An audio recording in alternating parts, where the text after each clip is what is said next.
abusuafo na me mamo aha amamako ababiem de aba Ahenkan 93.3 FM eso.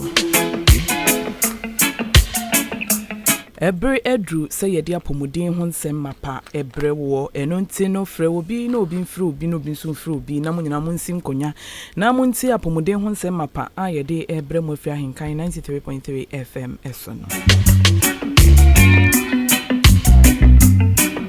Na mekai wo se me amidi dwumede ho chia me media ene radio ness erabina na ene yasenya Dr. Mausi na Mause ewo ye nchen ene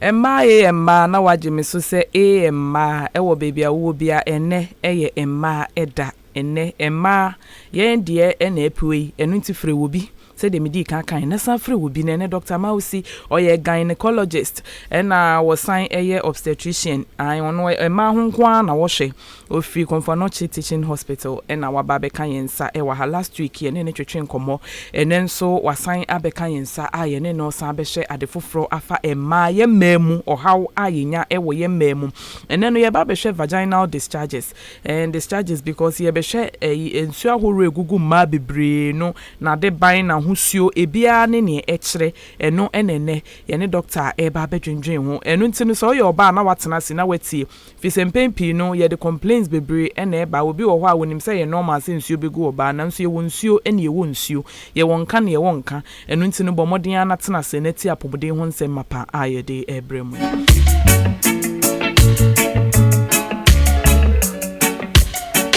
na me san kai wo se nwumekuo a eso ya sen ma ye de Apomoden ho nsem ene Apomoden dwumedi ebrewo no eye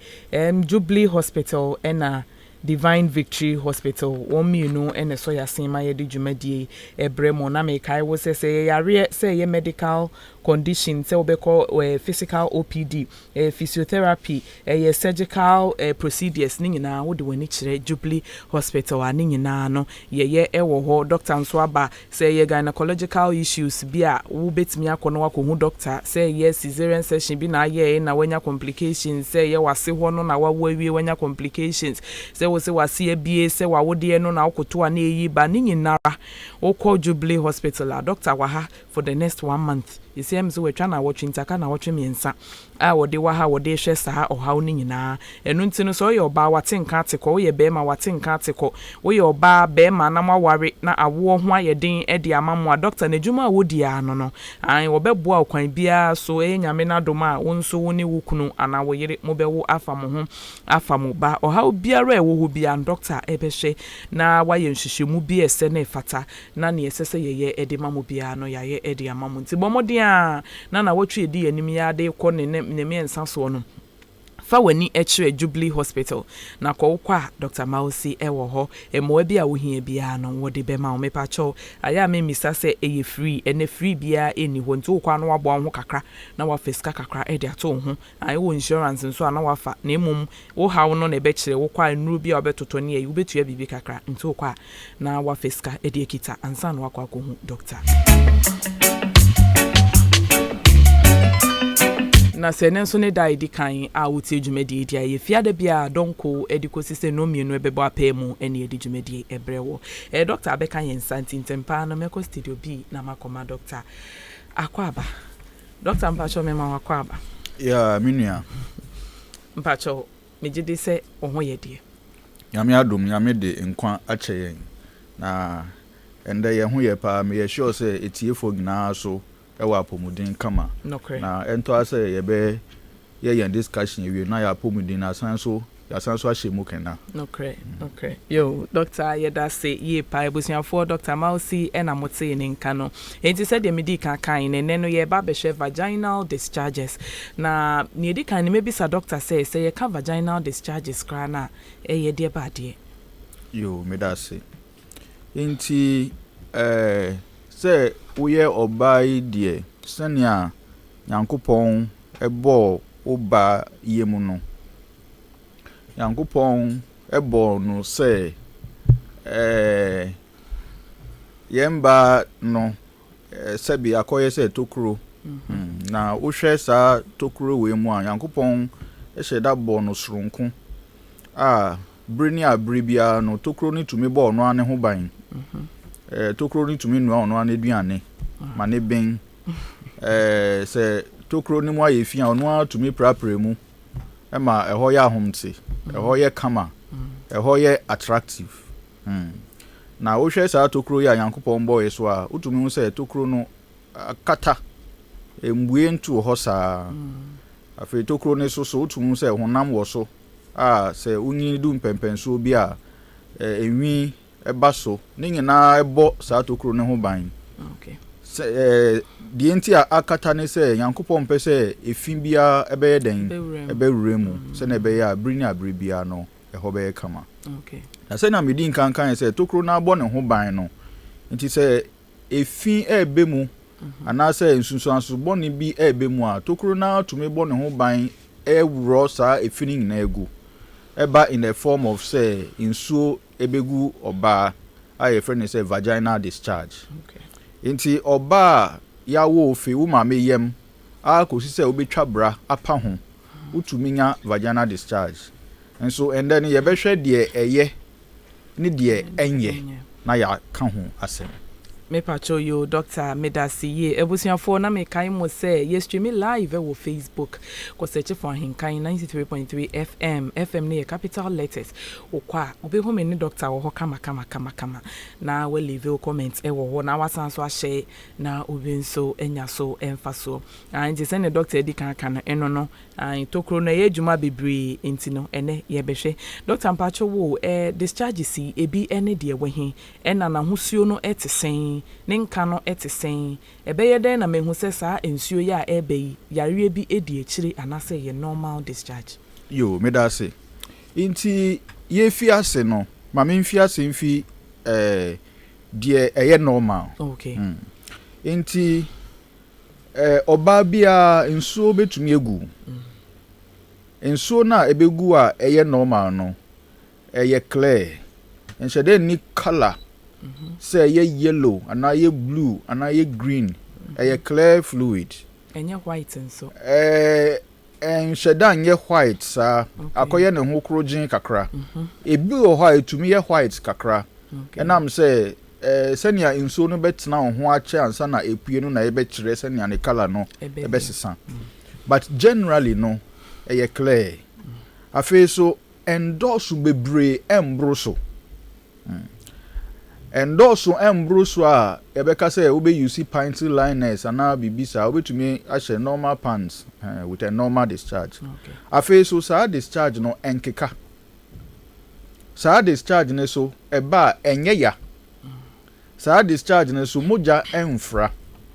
afi sa discharge ne so sebe impampan biara enye den enim enti say wo your ba na say wo discharge bisa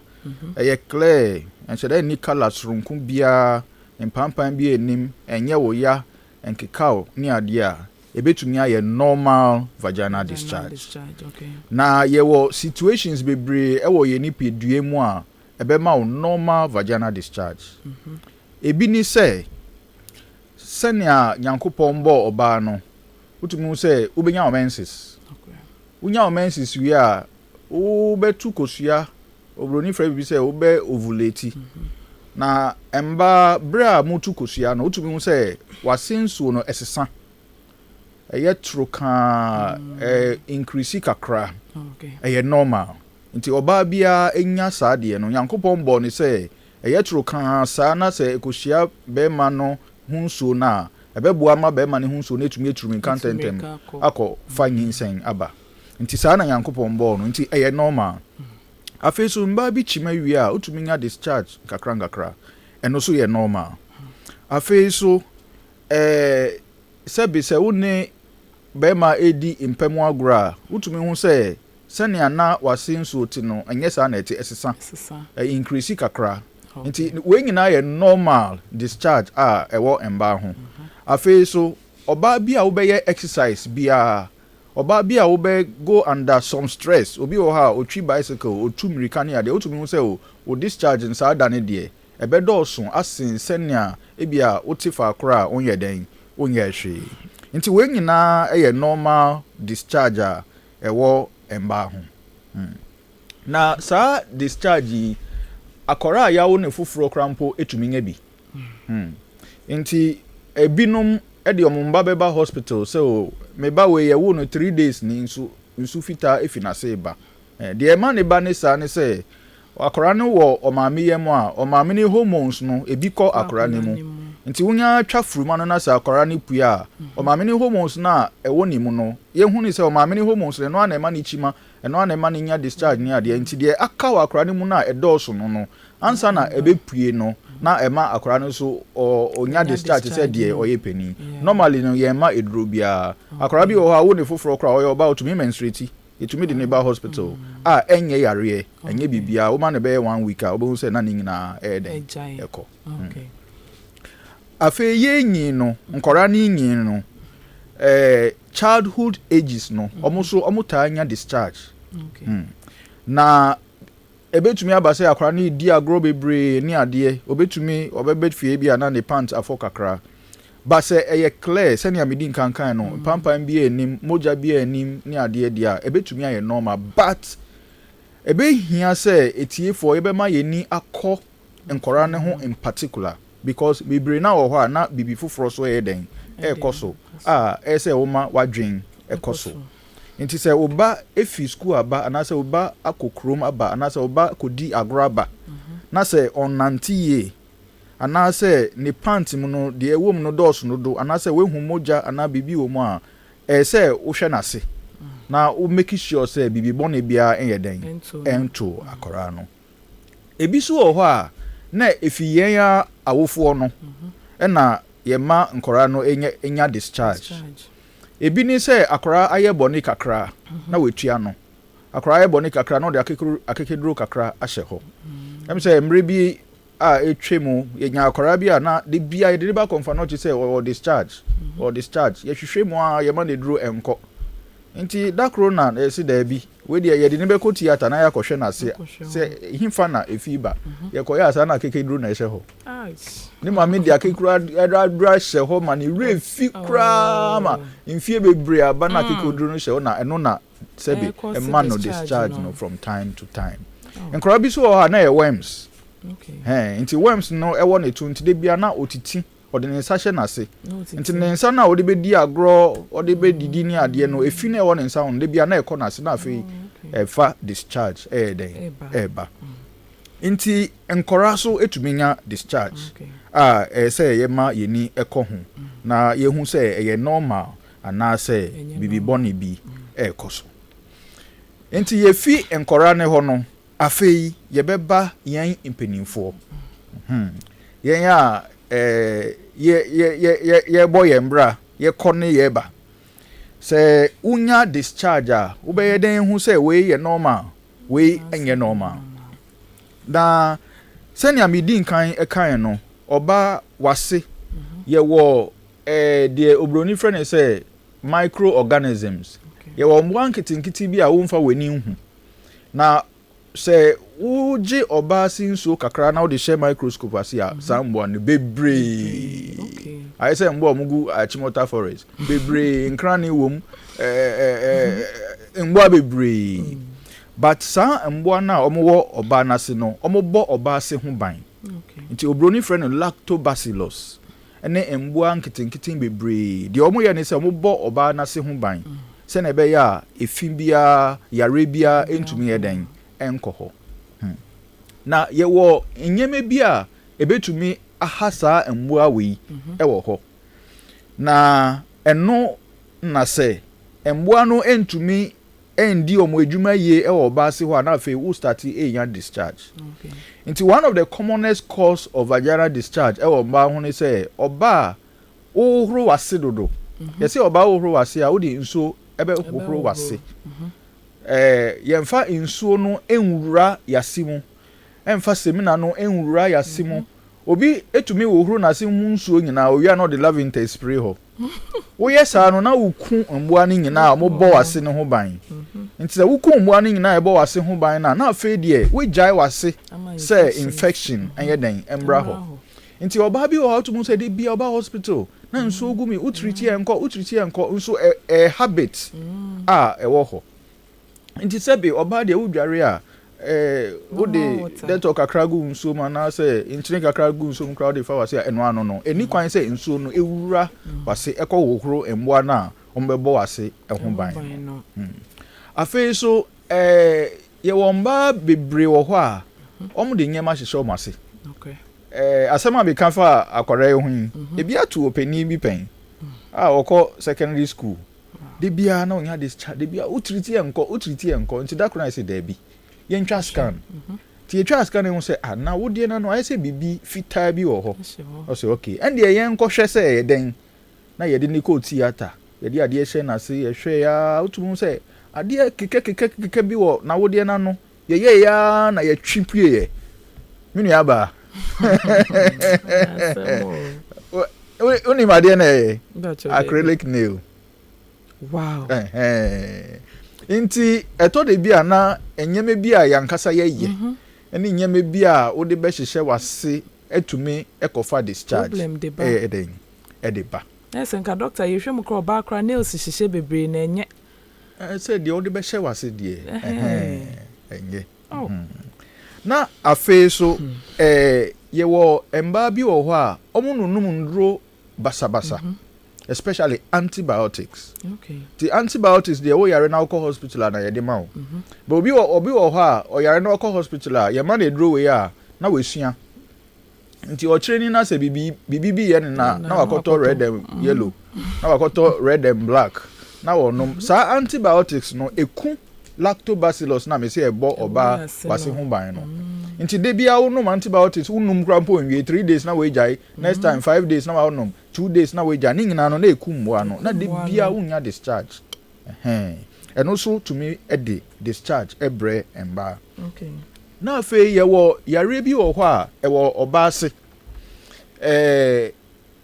etumi di discharge eba nti se oba wo discharge na ye treat na se nkwa a se wo ma ye hwe wase obi wo ho a ye frɛ bibi se cervical polyp I say fibroid kitwe bi a esi awode na no nti esi awode na no nti eno na ema wo discharge from time to time ema wo discharge from time to time obi so wo ho na ade bi ahunu na se ontumi mfa na ni hu ti se doctor hwe wase na wa kyerɛ se obi bi na ahunu wase ebi so wo tumi ye cancer eba oba ase anase wa wodi ano ebe ma discharge enko de bia wo de beba hospital afa di etwa to no your friend infections. Okay. Em say no na etiefo ebe pese ye be kyire mu ye inti discharge be bre na wo ho a apart from the man kasafa hu nyina say etumi ye normal sebe nkan nim sebe wase nkekaw enye wo ya moja mfra etumi ye normal ye wo de enye normal nti wo be ye de hu say we enye normal de enye normal be bre infection na edeba na infection no wo betumi afa infection na fi baby bebre obi wo ho a baby a oja ne nan na obefa infection no obi wo ho a boarding house school for ni nyina on be hata wo mo panties wo fa akro nti obi yare tumi fra obi die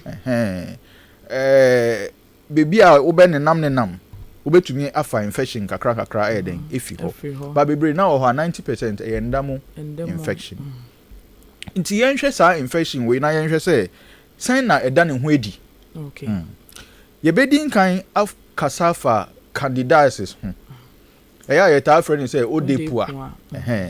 candidiasis there enye sexually transmitted infection yenya enfi endamu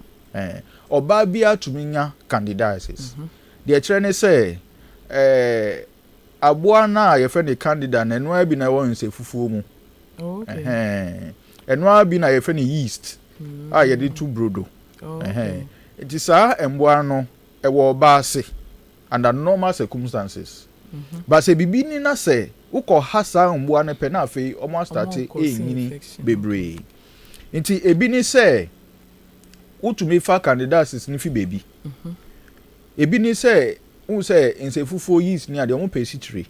nti environment a esitire wo ho bebre environment a eye moist enye dry massa emboa no omo grow bebre na candidiasis no eba oso a ebe ma nsuo efi wase aba normally no nsuo no yɛ white fita sɛ ɛkyɛ wɔ ho a na color no yɛ yellow bi saa no but basically no fita fita te sɛ sɛnea agushi katoa etie no pepepepe afei so ɛma wase kekao bebree ɛma wase kekao bebree but impampan bia ɛnhyɛ da yɛ dɛ enim na ɛnam sɛ wase kekao na obetiti ni nti kekao na otiti nyina na wase so ɛyɛ ekuro nkakra nti ekuro no so ba nkakra na afei ɛma discharge n'ani so ɛyɛ dɛn ɛsesa na afei ɛma wase ɛyɛ ahyehyew wase ɛyɛ wɔ ya ɛno fi scratching no but candidiasis ankasa deɛ impampan enim discharge no whitish I say cheese no we ba kra o kasa kra cheese ntumi ndi bio afei so na wase kekao bebree ɛno candidiasis ye ntumi nya emfi endemu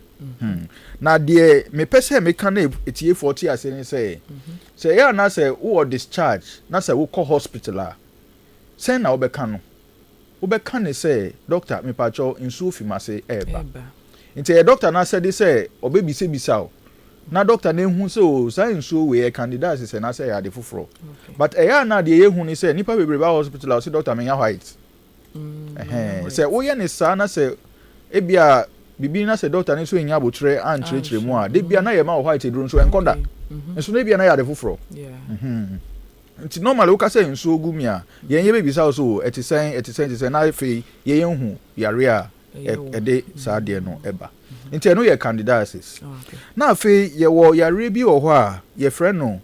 trichomoniasis ene yare foforo bi ye frɛ no bacterial vaginosis ekɔ na eno so no ye nya fi ndemu eno no ene ba ku bi a ye frɛ no gonorrhea me kan nyina abo because ni nyina ye nya fi ndemu de etwa to so ye frɛ no chlamydia ye be kan nyina abo eno no most of the time no wa obedi adanse say uni obi ehia a few days after say uni obi be hia no obehu say na afei ensuo nkitenkite bi efi wase eba ebetumi aye fita ebedu bebi na esesa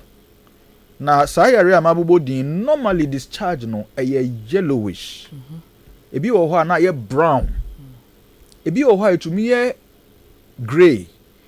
no mean I say nsuno color I say nsuno ay blue bi enye blue bi no se unya discharge na se color ni ye yellow deep color ni ye brown color ni ye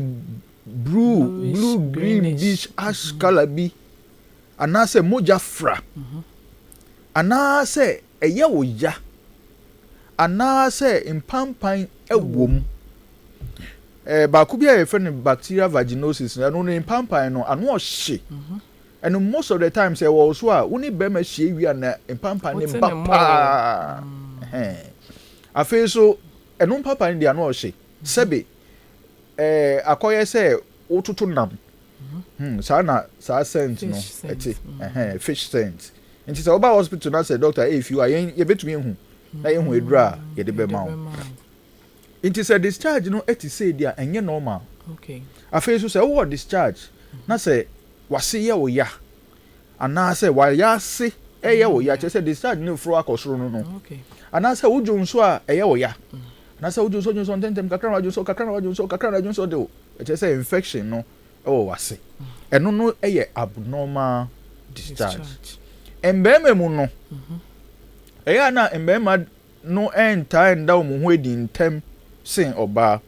because of senia yankopon ebo ade enti but embema no most of the time utubu say udi mpemu agro bi wia within 3-4 days na fe un say ujunso tentem kakra ujunso na fe wo be ma ne mo o de bi ye o ya bi ye de o ya bi se when treating in tema afi eko ne nimu bon se na afi I say nsu fita bi efi be ma ne mo aba abnormal sexually transmitted infection na ye wo ba ku bi afi ne chlamydia so sexually transmitted infection o maami a owo bi krampo a onyem no otume de ma akora na saa chlamydia no so no ne discharge no ho ahomte wa hu ne ye wa hu ne ye etumi ye clear ayi se bibie ni ho nso na e wo ho ache na normally no saa chlamydia no esay ade won ba ho pa eno na ye from apart from gonorrhea no eno na etumi esay ba tube pa then when discharge no akoye clear bi nti wan hwe ni ya won ye den na ye what the friend syphilis syphilis wo discharge but syphilis no there eya na ekuro besi wase I say eno a enyampo I say pimple a eson kakra normally no enye ya normally enye ya nti mfitiase no enye o ya I say bibi esi wase betumi esi wase na eno akọ e ma na aba ebe ya o ya ti se bia eso eti ana say eso aye ekuro ansa na obeti say eye o ya etumi ye chronic etumi ye chronic eye mbema bema nanu so ekuro tumi esi ho won say ekuro si ho so enkoda de bia na aye ekuro enkoda eno etumi ye syphilis but syphilis ni dey serious because etumi affect nipedua na affect wadwen ma wonya mental problem kra etumi affect wo kuma ma wonya heart problem hole in heart ni ade ni na syphilis we etumi hardwin nti we no ne discharge a unhu wo ho a say wadwen ejina so say no we enye normal we eye abnormal jo doctor yedasi pebusiafo migidi yese bibia wo bia wo sua de Apomoden Mmere dwumadi wa Ahenkan 93.3 FM ene doctor kire yade ma ene ye sua de eno ntino mo ani na ho na se wo haw ni bia ye bia homatrofo ni to mo pefre se ya na echina ko hu doctor nti sa de asem ya to na me kai mo say ye WhatsApp and SMS line no 0594841044 0594841044 bitimi afre na ubetimi do SMS na messages no afa ho either WhatsApp and say normal SMS na makenkan na doctor wano yo doctor me pa cho wo esichire obi wo hos me de me pa esichire pa me di esichire menum ye me de eno no nso no be ma normal candidiasis na say eno no ensheda ni effect bi aso obi o pe sugar pa yo me da say I'm say obroni can say too much of everything is bad yeah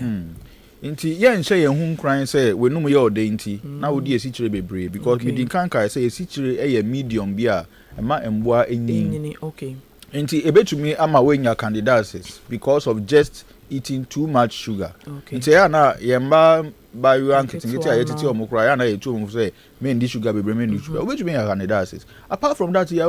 bebre ho kaka just because of too much sugar betumi ama osia pro diabetes it's a very big sickness say bi wo obusuan mu and say wo risk of getting it wo di esi chire dodo so a etumi also hardwin nti yen kama ne nche but too much of everything is bad nipa de enikwa say we no ye order bebre sa yo ebusiafo Apomoden Mmere adwumadie doctor ye wo infections ni bi so etimi ye obi na se ho no se ahonhono sa labia minora ne majora obonse ni nyina sa ye pofopofo eno no de ehino no yo me da say nti infections no edoso say if you see a me se ne yankopɔ bɔ ba ase de kata wase no ye honam na enwi efi woso sa enwi ni nyina mboa nketenketi won wi ni mo ayebɔ honam ne ho ban nse bibi ni na se bibi touch mape ebetumi e de infection aba ebi oho a enye sexually transmitted infection edoso ebi oho a eye skin problem she said doctor did any hwe ansa na waka so this is a skin problem ebi so oho a your friend say bibi say contact dermatitis ebi oho a de wo hye etumi ma reaction nti obi oho a me nya obi a oba me nchen say doctor de bia na me kom say kika me the kom kika no de akọ hospitals enso ye hwehwe mu no na che say chain na o hye no eno na ema no sa itching no say we fi hope nti ebi o ha mba to me react to brazier obi o ha o she brazier bi nti obeba say doctor me nufu no ha no ase no ekeka me o sesa sa particular brazier ne pe na no ho ato sa so na ese mba mo panties mi o ha mutumi nylon mutumi eyi force ebi mu yi force me pa obi a hye na enene ne kro mu yi enu amaka de me dream na so mu gusu kra obi a hye ebi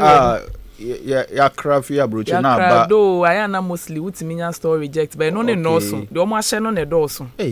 na ya untio asemu ne nyina no ho ebetumi so ayeden aha adwen nti mba yenhwe na yenhye ne so na ye kan discharge nyina no ye bibisa se ne nsunsuan so pa so ene die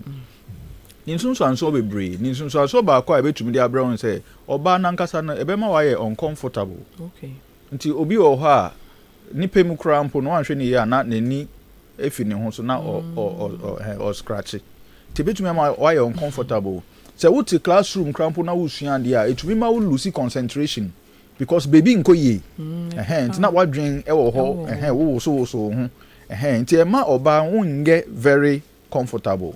obi so ho etumi create problem ewo fie na worry mu because of discharge nti na oba ne be man tem no problems ewo ho say we dey ba hospital na you solve him out very easy very easy you solve the problem out afi so infection no edidi ko wayase a na ema ekro eba oba wayase with time ekro eba wayase with time nsunsu anso a edeba no ye fra bibi say chronic pelvic pain oba bi o ha de bia na yase ne ya obema na edura wo wiase nyina na yase ne ya if you say ekro no aba ho a wo ye ho hwia eyeye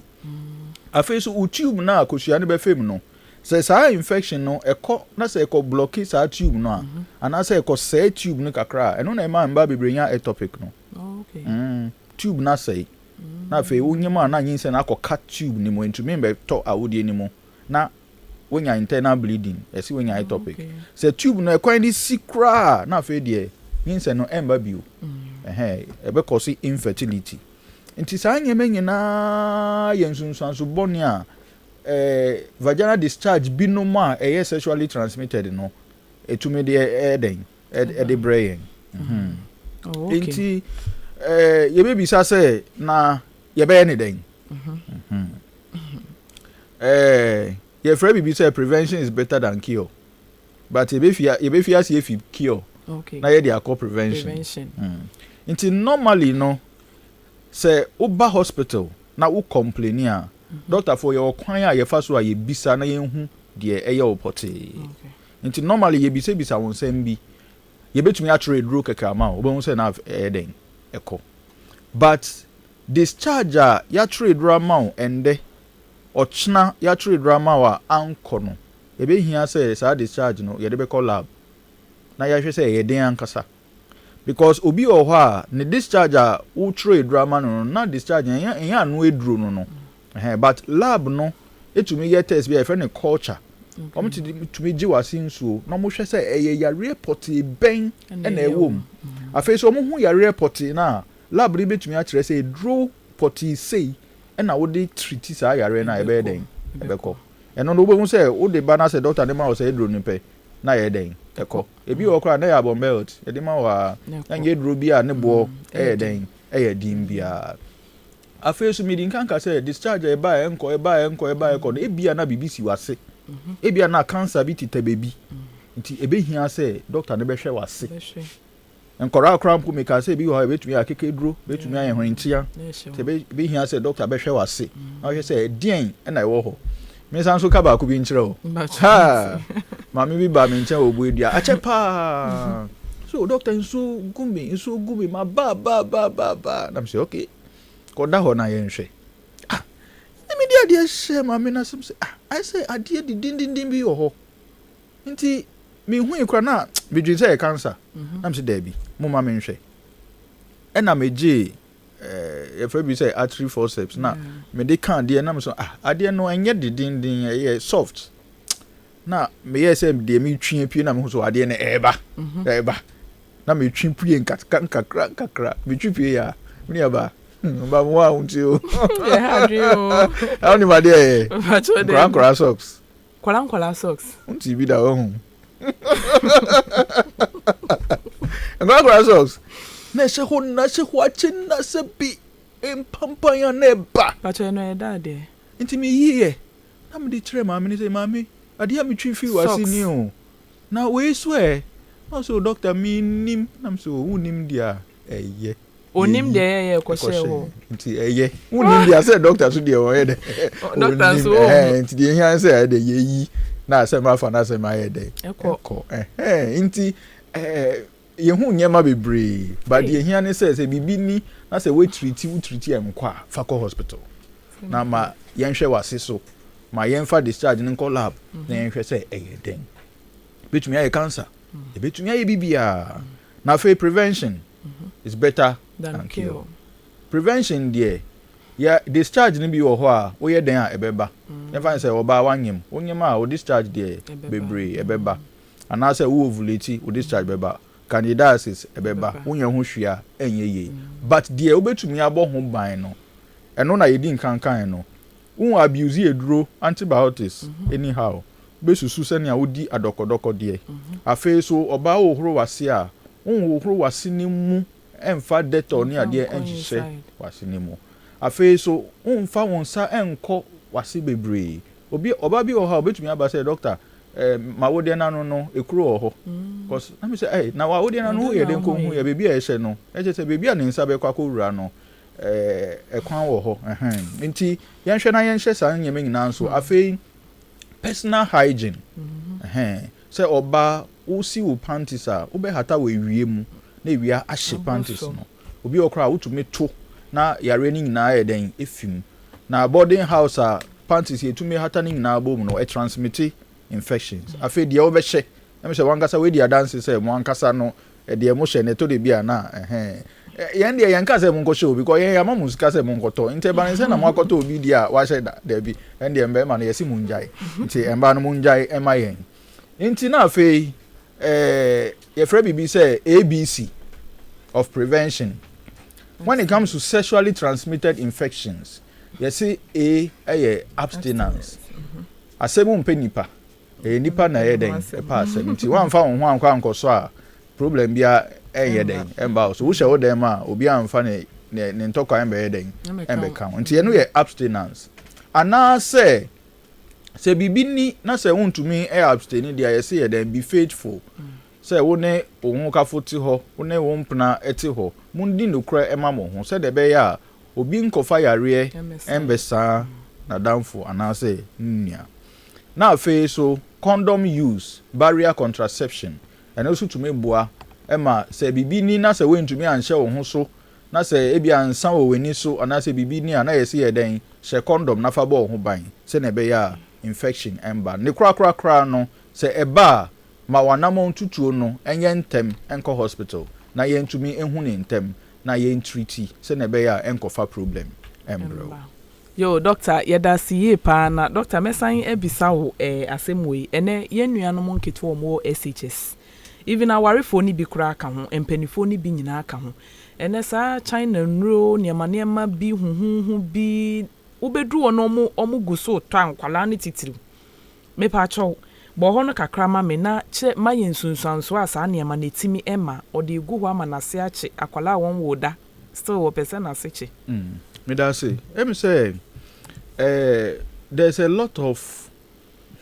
niema bebre ekoso na peer pressure so eka ho peer pressure no se be enye secondary school nko na peer pressure wo peer pressure oni me bia wo pa e wo dwom e dwom na peer pressure wo pa mo say we can we now we can we no be kuta microphone no can you say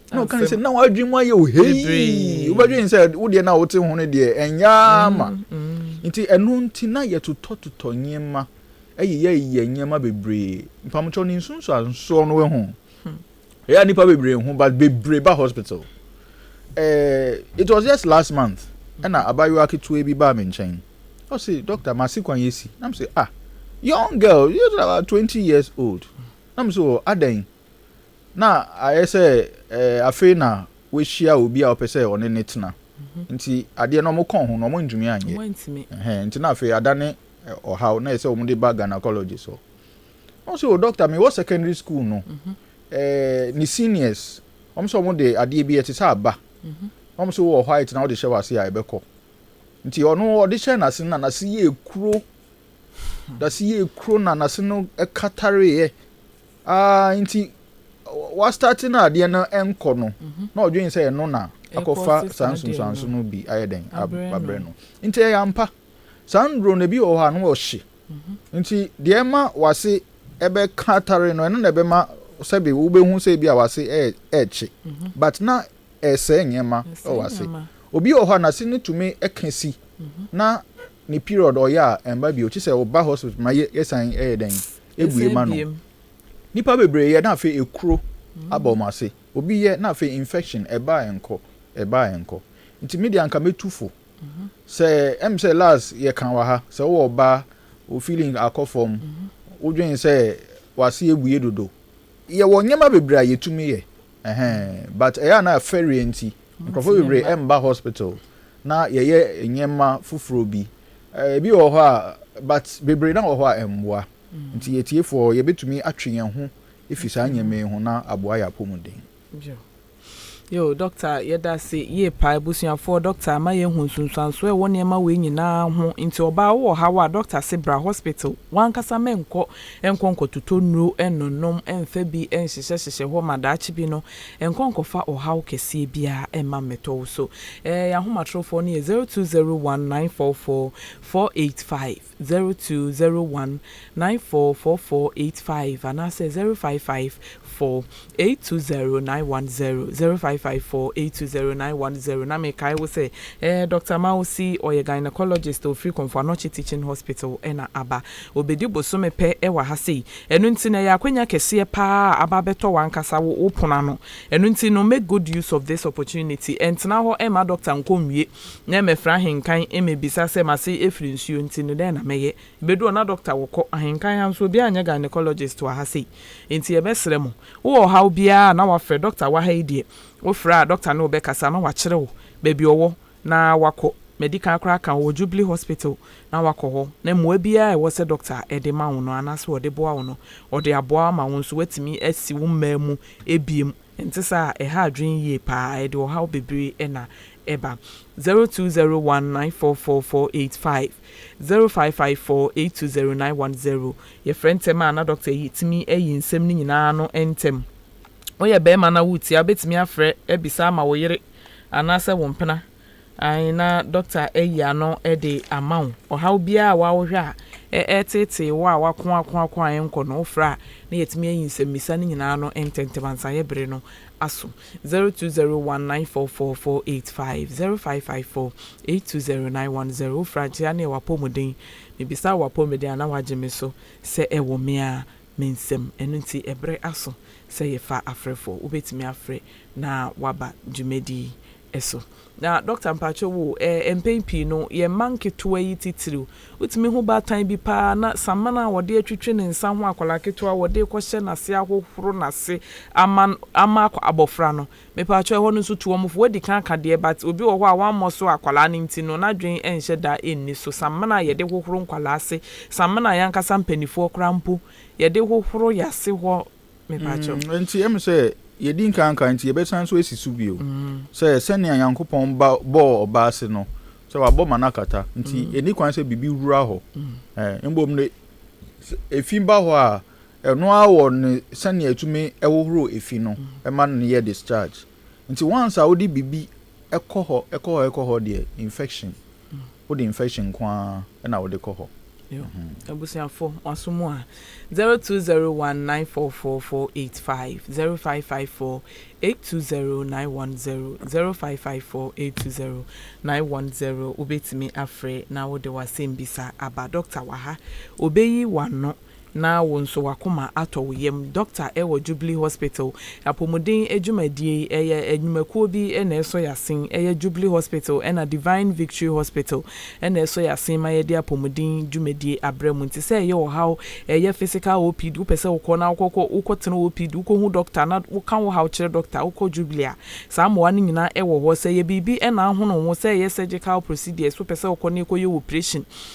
kwa eno nso ni nyina wo ye wo Jubilee Hospital say ye wo yire na nyim na doctor say ne aduru ne de wo say ye kopae no ne ye abofra na cesarean section uko Jubilee Hospital a omo ye ni nyina bi ewo ho afi gynecological issues doctor eno nti na waba no emma ye mmemu ohawa horo a ewo ye mmemu a wankasa wakwa unya anu aduru no mesre say uko doctor ebetimi ahwe ni nyina de ama bibia aye kama nti bomode na fa wani che Jubilee Hospital megide yeso bia nim Jubilee Hospital ofi aboabo ekokroma wonsa nifa so be wonse ewo ho a utwa wani a signboard kesi esi ho aya cho Jubilee Hospital ewo so udru ho a mane na fa ho na kokwa kokan wo hawo doctor ewo ho ye do be ko doctor ho na wakohu doctor fefefe owabotre ono betena se atwetwe nkomo bi ese ne fata na mmoa bia nso ewo se doctor edema no doctor edi ama na nso ama Apomoden no SCP na esita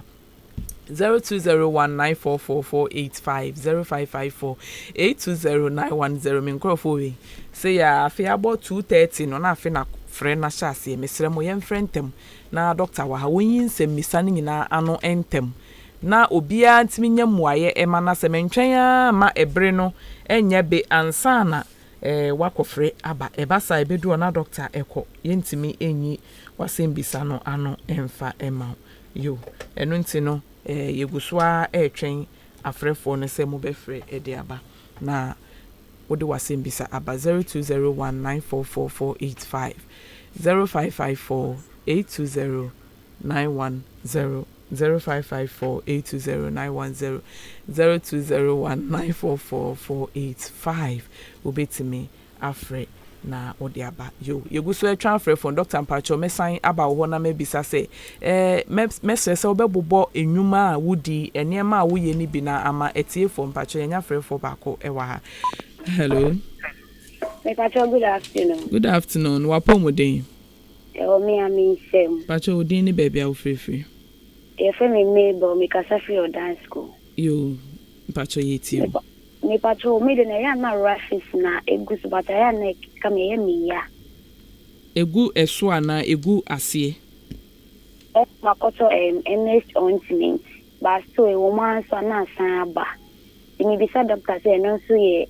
de. Pacho na me bisa say egu wase ne soro ho honam ne so ana say egu wase ekwan na no ho no. Yeah, side and side no. Side and side no. Na Pacho no no observe ya wo shave ya na eba na say like wa shave you un shave you anytime it meba. Anytime bia. Okay. Yo. Mati me da say so free badge me dey so doctor ebe you one. Yo. Bye bye. 0201944485 0554820910 ubetimi afre na so do asembisa ba. Hello. Hello, good afternoon. Good afternoon. Pacho Apomoden.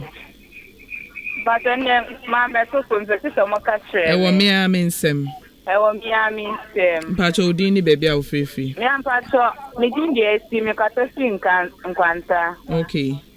Me Pacho ma oba ko. Na be ma dia ba ma kwem. Anytime I mean be try say I have expect bia. Me hu mbie, me hu ntene. Since me be say yare ana. Pacho uhumbi uhuntene wo yente wasembisa ni ye asiye. Nya tenka. Aha, okay. Yo, na Pacho oba na nyamfie sen. Pacho 2 years. Okay, yo, doctor ebegi wano. Why?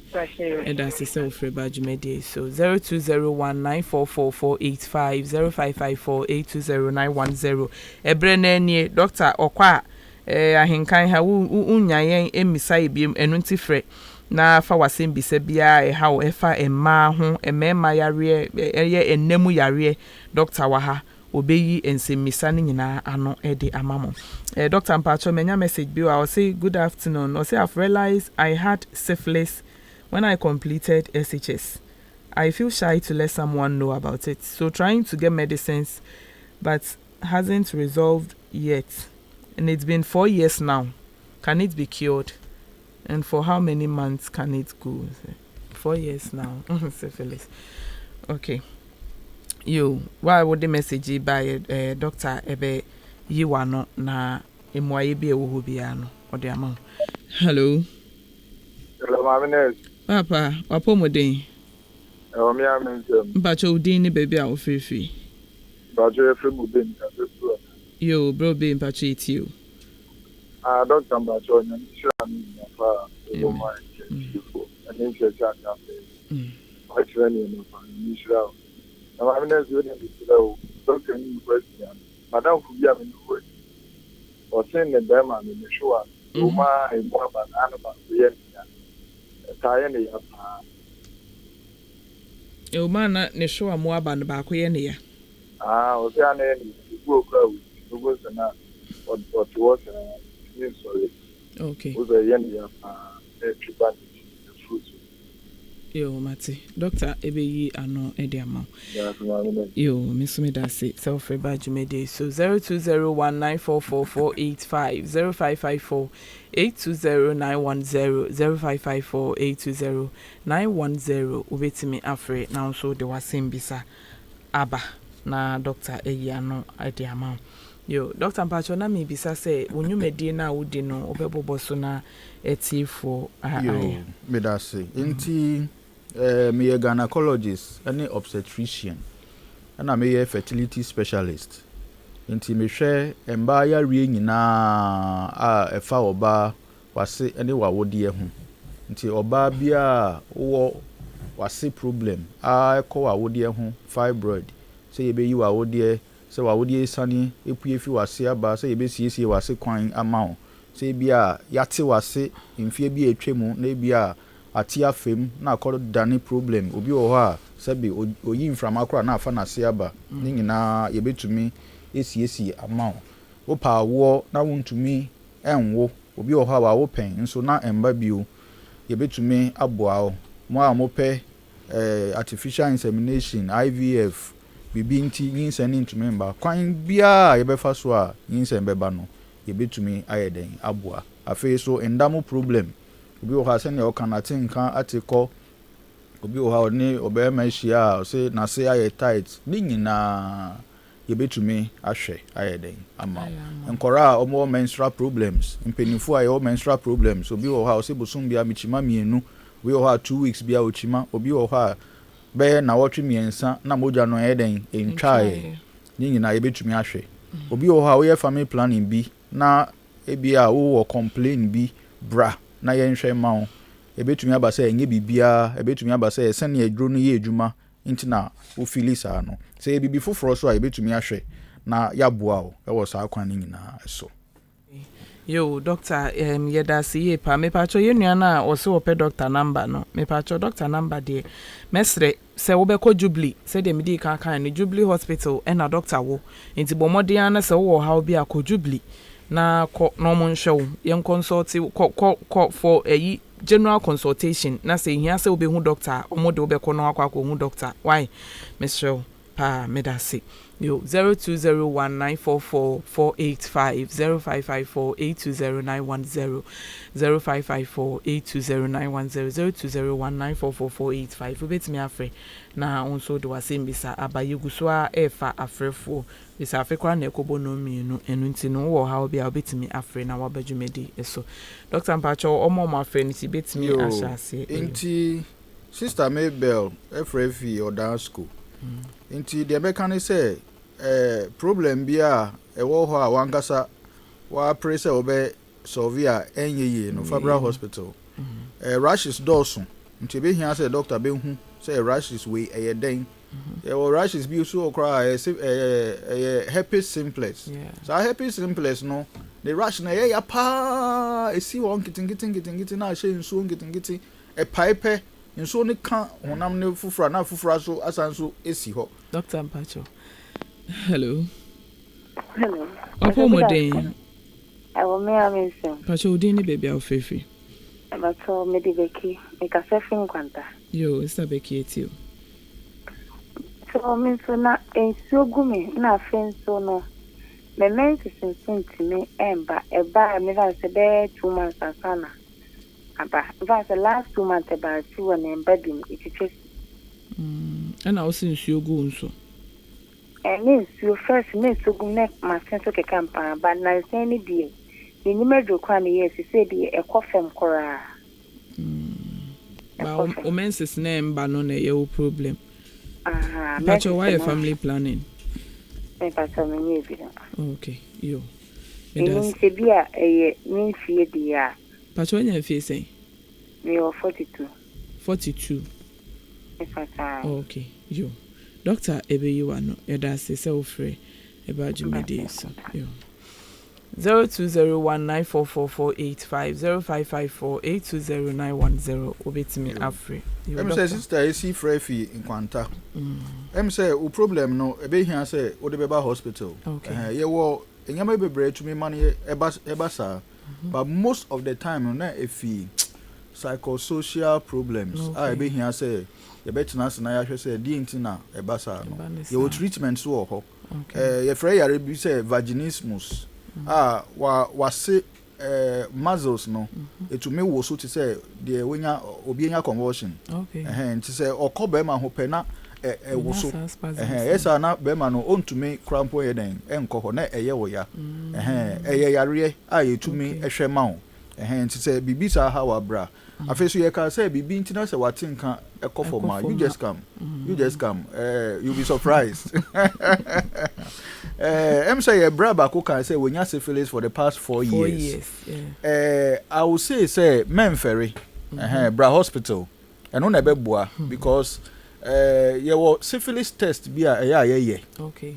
now it is not specific to syphilis ya rebebre na o ho a sa test no ya be positive okay into obi o ho a o yes sa test na de bia positive into odwen say syphilis enso na enye syphilis into what syphilis na wo can be here say doctor be prove say this is indeed syphilis and I make say syphilis your stages your primary syphilis secondary syphilis tertiary syphilis say syphilis and padia you need to be treated treatment ni be o ho a that proper treatment ni be so you have to go on injection for 10 to 14 days they be open here for about 14 days and sana akọ but ningi na no say doctor e make diagnosis no na when who e draw or the wedding or the better so nti say obetumi abra hospital sister Becky Frefi nkwanta em say wo de no say oba hospital period 2 months bia na about 3 months bia na aba say due to a draw so na period no e ba normal na afei ya share discharge ne so na ya hwa ma o tena bebo 7:30 na me o Jubilee hospital nti omo amoko school abibi nti omo ntumi amba weekdays omo amoko ejuma bibi nti omo ntumi amba na o tena Saturday by 7:30 na me ho obetumi aba na ma hwe bra na ofre fi oda say ne hwo aba eye ne ya no eno so o hwo aba ye o ya 200 montemu e bia na bibi na den esi say da chi bi na say hunkwambo no wentumi am producer na o ye ne den nti enye bibia na edit na fie de ebetumi ama ohwo aba aye oya no edoso ebetumi aye infection ebetumi aye yare bi o ha referring testicular torsion say eye wa ohwo aba na bewu testicular torsion eye o na say ye treat ama wontem ohwo aba na bewu ewu a obeware ntumi nwo obe produce semen all right but not sperms bi anye den enim nti be hia say obetu anamon na aba hospital na yeden ya hwe no ebusiafo 0201944485 doctor yin se misana no awie ekwan eda ho ana akwenya no wo ho se wobetimi afre na wo so de wasembisa aba 0554820910 0201944485 wobetimi afre se ferie nso nti untimi mfra emre bia baba wa bi wo frɛ me wo se aya na mentimi mfrɛ wan hwɛ na obi ate wo voice na akoka kire obi sese mesrew se wo yesa nkofo ni bi na se unim so obi bete wo voice nti no mfrɛ ma se the doctor edi kan kan nyame yadom e kina no pa 7:30 owo Jubilee hospital bomodin na kɔ na koko hu no na wo aka ne na wotwe ensa pe na ɔkɔ hello Apomoden bako ewo me nsem oh sorry mpacho odi ni baby awfefi From Quara, in Katufu at Mapoli. Yo, Mr. Boaji, it's you. I'm going to be because where you are the other bomb. Dim. You see, I'm Makuma. It's in June that Dim Nama Makuma, na say, I've made a manata. But instead of Sanasa, with Nabuania, Abana, Abuan. That's why. Yeah, that's it. Hello. Hello. Apomoden. Mpacho dini baby au free. The come professor Ada Shredu. Yo. Your friend Becky. Yo, mpacho yiti yo. So, Mr. Master, I don't know. Pacho yento kasani yo. I can't see myself no. In program maybe. Ensure go. But I never born. I will be training you. Asemo. Yo, ebusian for 0201944485 0554820910 Emfere na friend na kane e ha why yesremo munti ne wa ha. Hello. Pacho wa Apomoden. Pacho lo wa radio set ni mayen kakra why na mayen wudi ni baby aw free. Pacho ya Matimilono. Pacho, good afternoon. Good afternoon. Pacho radio no yes may you free so Mr. Pacho. Pacho me de yaros. Yo. Megasa wasane. Yo Pacho yeti wasembisa. Pacho me problem ne say me yem menstruation 5 days in the semibia. Like 2 days bibi go so say. Ensona ban ensa dan yes e moja but I say findi. And pampan so kakao maybe sense and see a day puni jana said. Yeah, Mate, Doctor, you are no why? Edasi. Hello. Hello, madam. Pacho Apomoden. Good afternoon. Good afternoon. No dini baby au free. The part of me abana free Yo, who the abana who free abana say. The part of you. Yo, Mate, Pacho yeti wasimbisa. The part of me how to say. April, my menses on the 10th. 21st, and I'm saying my menses. Made me on 21st. June on the 10th, I'm saying my menses. But I'm Doctor say, okay, yo, yeah, that's it. Doctor B, you are no. Yeah, that's a self rebadge medi. So 0201944485 0554 0554820910 Menkrofui Mekanyu. Hello. Hello. Me Pacho Apomoden. Pacho Winsemo. Udini baby. Pacho yeti. Me Pacho, na me say, so what day your friend saying? Then chene goons so shame kororo asia. Eya na say. And I'm to say maybe. And Pacho na so how near day na wo ka bibi ansa line no. Pacho na me say me your friends and no suminya asinki kayeni bi. Na nsuo de gunu nsuo nani. White nani change I to say offense. Yellow bi. Me na me brepa by obi chere me bi na. Me ye sisi ade mu say normal kakra na eko. And instead of him starting it, me disaster. You better meet in China to Shema over and say another. To me, Pacho, say, Upe say, Ube doctor, now show na yare ne kokra na say, ensure na edigu, enchi edigu nsuo mu horo ya se na apese hu say ya na say because said the workers no say wo ye edro no, yare na say kokakra, ase eye kakra. By and didn't need to say, you swear the name, that's a member hospital. By didn't that's a doctor can say, yeah, na say, okay, yo, Doctor Ebe, you are no, me that say. Hello. Oh, kuse offer for we show 0201944485 0554820910. Hello. Hello. Good afternoon. Good afternoon. Apomoden. Yeah, me and Pacho dini baby au free. But I'm doing an ace, make a free attender. Yo, yet you, Stacy. Okay. But I'm person this I say every month, women are experiencing menstruation. But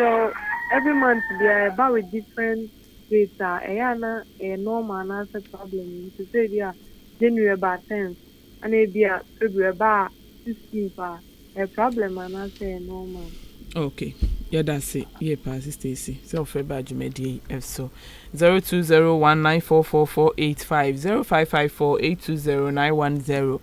0554820910 0201944485 nyame ya adoma echena no pa 7:30 na Dr. Atenase ewo Jubilee Hospital enu nti baby awo bi abomodin a se wokwa wa afaka entem simo homache na bra se de be ya betimi ehu doctor ntem doctor aka na wotwe miensa no asan akọ back to Komfanoche ebi okwa onyamaye enu nti no bomodin a yie se sa breya opportunity na ba no bebo modin no akọ hu doctor na ha bia ewo wo ho efa wo memu no doctor mo na so ano enti sa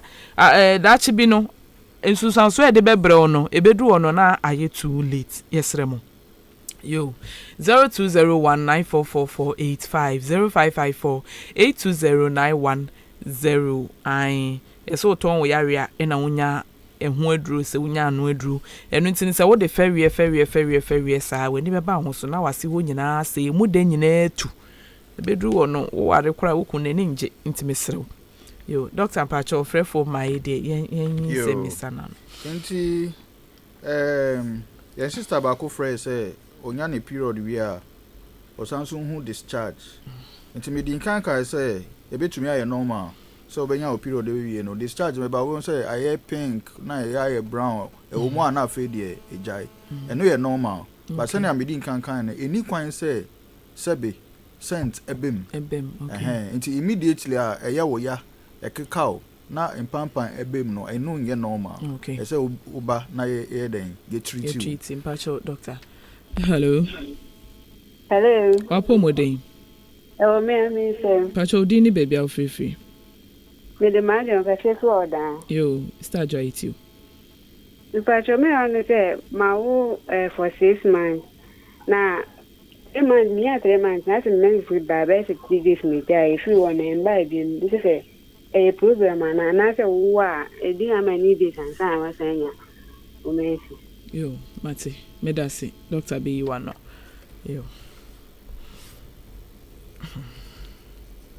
yo em say your sister bako ebisa say onya ne period 26th May na esanso ba 10th June which is just about 2 weeks. Dr. Pacho last call am Pacho afre for me fa we am fa call bi abiem say dem di kan hello Pacho Apomoden Ewo mi amese odini baby a free I'm Pacho the glory am successful surgery yo yeti o if I saw a few days time I am a bit quite the whole day for menjo so ba na jono me jonso ka se me bisa say yes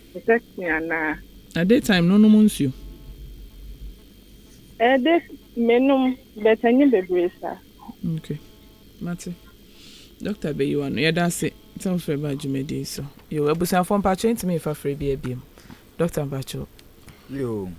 enti meyi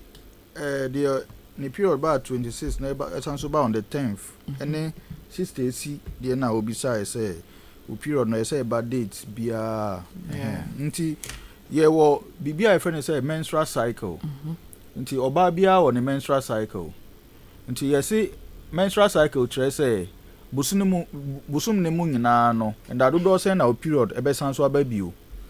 nti averagely no emba bebre omo menstrual cycle ye 28 days asi tre say 28 days bia obenya ne period nti yenfa ne say o period ba on the 2nd e betumi asan ba on the 30th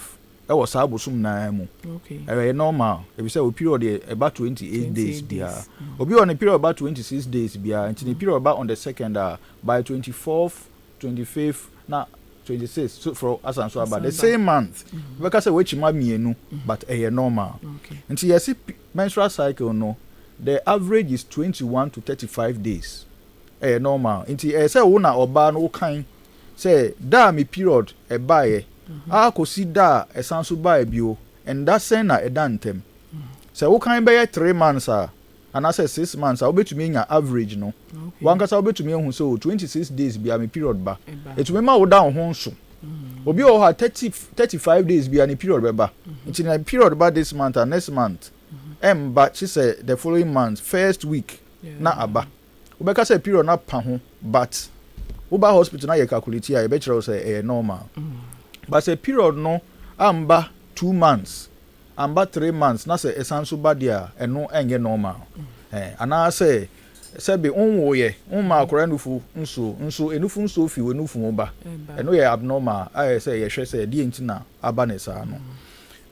enti yan sister na ni period embe ye no be hia say obeba hospital na ya ba but say oba wo a once onyem no untumi nya period bio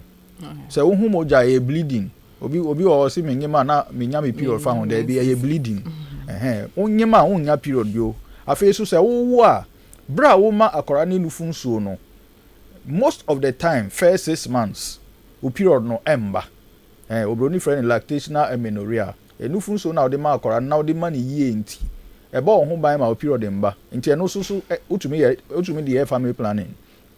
obi o ha o ma ne ba nufu nsuo ye pa nti ni period no so eche ansa na ba obi o ha be 1 year kra na ne period no ensan so ye den emba obi o ha 2 years wa bra wo ma akra ne nufu no eno ye normal utumi hu se wutwa akra ne nufu mpe enche period no be san so ye den aba bi nti se wa wo na se wo ma akra ne nufu nsuo na se no nti period ne mba ya eno de enye yare normal enu nti na period no enye den emba ye yen sister na odun so bebre anajo no ebe hia se de din kan ye be check u sugar aye hwe se u sugar nko so nti na anajo bia o ye den odun so na se u sugar nko so dia na se unya infection bia wo odun so mu dia normally ebetumi aye habits ye enumre obi wo enumre bia okoda na wanum tea no de akoda obi wo benom drink no de akoda nti nsuo na obenom bebre no wo ye den oda obedwonso afi so depending on the weather ebetumi I influence senia wodwonso say awo wo bebre ye dwonso bebre ohwe wo bebre ye dwonso bebre because nsuo na ye wo ye mu no mfifire ni ade so de kɔ ba awo wo bebre obon se na ni nyina akoye den akoye dwonso na odwonso bebre nti weather no so tumi influence eduane a ye di nyama bebre tumi influence die nti a obedwonso bebre but say wodo na say odwonso kete so dia no enye normal now they about hospital na ya hwa ma obi wo ha osere kra na dwonso na ba dwonso ba enye normal say ye hwa ma ho yo sense mbisa no yeyi okay say yeyi ano akama okay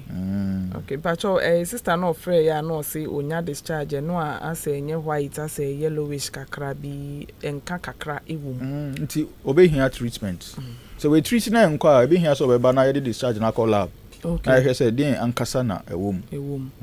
na no obi nso bisa say enchin a edigu nsuo yo my main can discharge no one thing about discharge normally no things involving sexually transmitted infection no na emba ne nkwa na etu anamon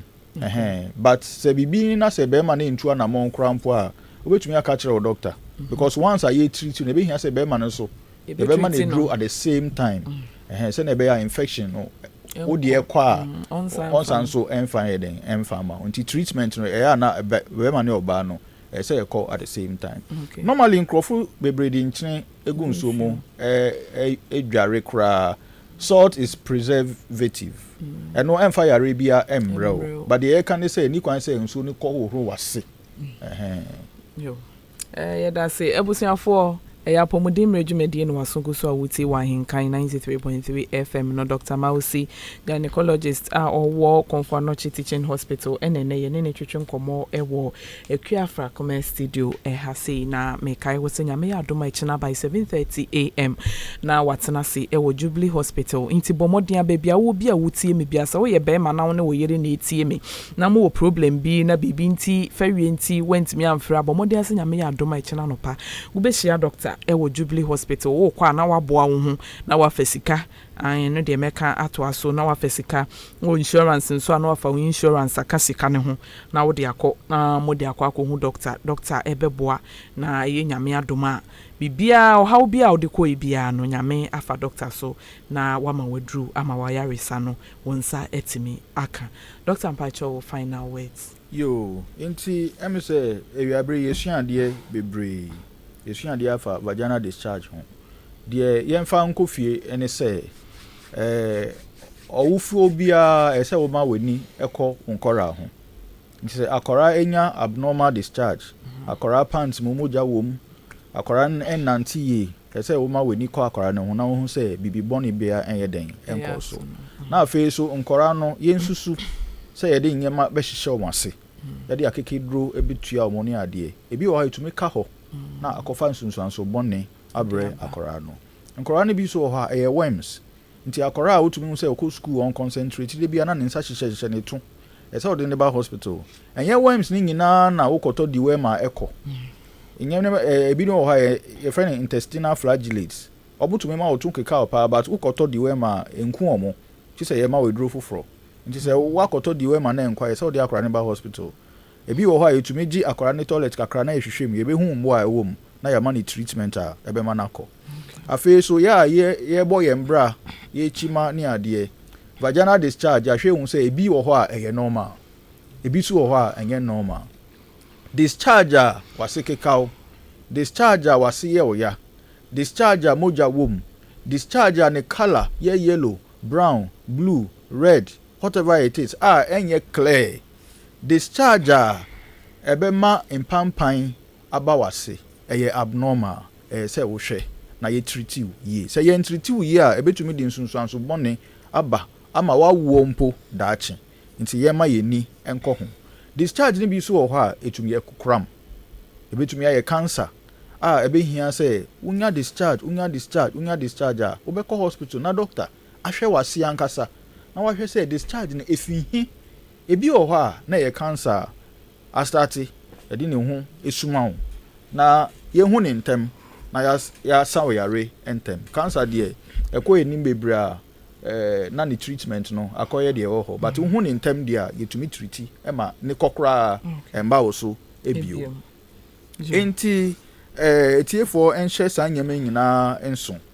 na afi so ye ka se ye be den aboye ho ban ye ka abstinence ye ka se ye be faithful to our partners na ye ka se ye be use condom wa bra ye nye krado se ye di obi be di empemu agro na atu ye mpofri mu se na be ya ye nkofa yare en spread ewo abontin. Okay. Yo doctor ye da se ye pa na ye nua ba Regina Mundi odrapia Facebook or say Doctor, God bless you for your good work. Yo, yeah, that's it. Dr. Nyame inshallah ewo obre adebia wunya edemayen na obetina se be chirechire nepa etise yeah, that's it. Ebusuafo ebre aso say ye de Apomoden dwumedie no esi anase ye de ba wie ye eno nti se de medi kan no Jubilee Hospital ena eso yasin nyame ya adom echina no pa by 7:30 na Dr. Atena se bomodi anako na ko hu doctor na fa wo hawo nyina akodan no na nyame adom nti Dr. Bema Wedru ama bibia aye kama nti nyame adom echina ko bomodi anako na mo hu do nti ena ya Fred doctor abetna ha eno nti bomodin a na echina ko na ko hu doctor na mekai wo se nyame ya adoma echina nwumro don taban dwumedie no nso ba so 10 to 12 bomodin say wo beti aware mu nsem mapa na aboa ama wawade no etimi aso na asotwan na mesa kai wo biem say Rabna Kitchen and Bakery Services ye wo Frimpong stores enchen hwa wo ba say ye wedding say ye birthday say ye graduation ade bia wo ye bia no na wo hia birthday cake we hear wedding cake, we hear meat pie for your naming ceremonies. Adibia program bia we hear pie pastries in general. Catering services say jollof, fufu, eduani bia we hear bia no. Mr. Ufo nichire Rabna Catering and Bakery Services. Your number is 0546 827329 0546 827329 bra. Na be place you order na yebeye ne kama ama wonso weni aje dasene yebesanso ehia yedamase bye bye.